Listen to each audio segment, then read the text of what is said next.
Je tiens à saluer la présence du représentant de la ministre à la condition féminine et aux droits des femmes, dont le soutien institutionnel est indispensable. Mes salutations s'étendent au leadership de la SOFEJ ainsi qu'à nos partenaires stratégiques, la SOFA et la TREPA. Enfin, toute ma gratitude va à ONU Femmes et à la coopération du Japon en Haïti, dont l'appui a rendu cette mission possible. Cette campagne menée sous l'égide de la SOFEJ a utilisé la puissance du micro et de la plume pour briser le silence. Mais nous devons reconnaître que grâce à l'appui de la SOFA et d'ATREPA, nous avons pu infuser ces messages d'une expertise de terrain, rappelant que la protection et l'éducation technique doivent marcher de pair. Il s'agit donc d'une réussite collective. Cette campagne a été un succès retentissant grâce à une stratégie de diffusion multicanaux, radio, réseaux sociaux et ateliers de formation.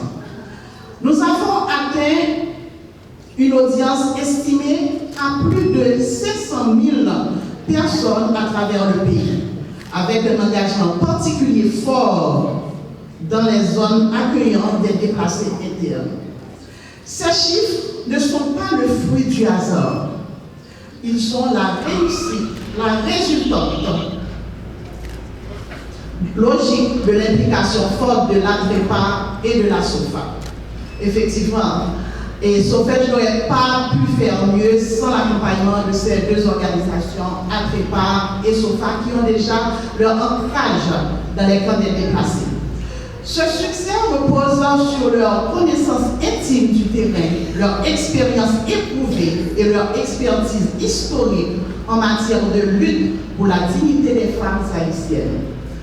En ciblant les plus vulnérables, celles qui, en plus de subir l'inégalité de genre, sont frappées de profondes inégalités sociales, la SOFA et la TREPA ont permis à nos messages de résonner là où le besoin était le plus criant. Mais protéger ne suffit pas. Il nous faut tout aussi bien projeter notre plaidoyer. Notre plaidoyer se veut responsable, c'est voulu et se veut responsable et visionnaire. Ensemble, toutes les organisations féministes et féminines haïtiennes responsables exigent une place centrale pour les filles et les femmes, y compris les déplacés de l'estime, sciences, technologie, ingénierie, mathématiques. Pourquoi? Parce que la technologie ne doit pas être un outil de violence numérique. Nous le reprenons. Pourquoi? Parce que la technologie ne doit pas être un outil de violence numérique, mais plutôt un levier d'émancipation. En ouvrant les portes d'estime à ces femmes victimes d'inégalités sociales, nous leur offrons les clés de l'autonomie économique et la capacité de devenir les architectes de la reconstruction de notre pays. Jeudi, c'est vraiment un jour important pour nous-mêmes dans SOFEJ.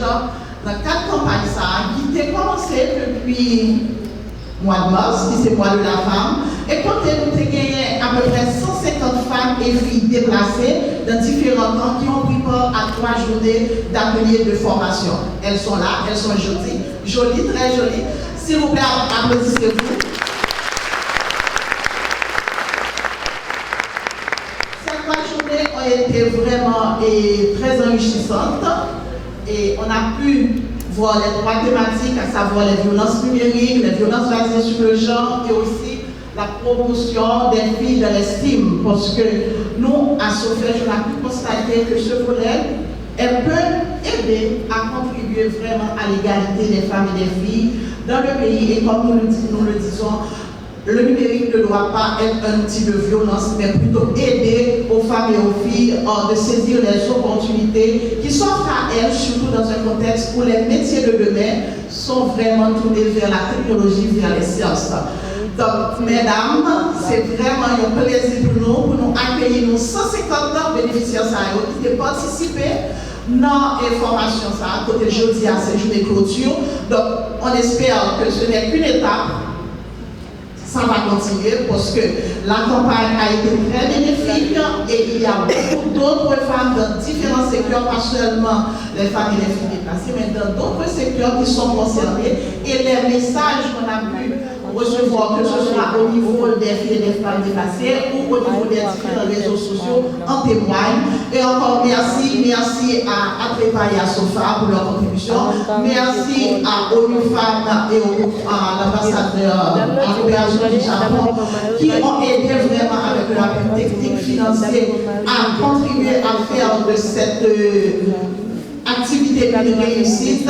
Et merci. Et nous pensons que belle journée avec mesdames qui là avec nous, vraiment côté que son journée qui va riche, côté non seulement nous parlons des projections de vidéos, côté nous parlons vraiment inviter nous qui la parlons pendant 3 journées de formation, comment la campagne a été déroulée, bien fait campagne là, et aussi nous avons bien occasion pour nous vivre vraiment c'est quoi la réalité dans les camps pour les femmes et les filles déplacées en Haïti.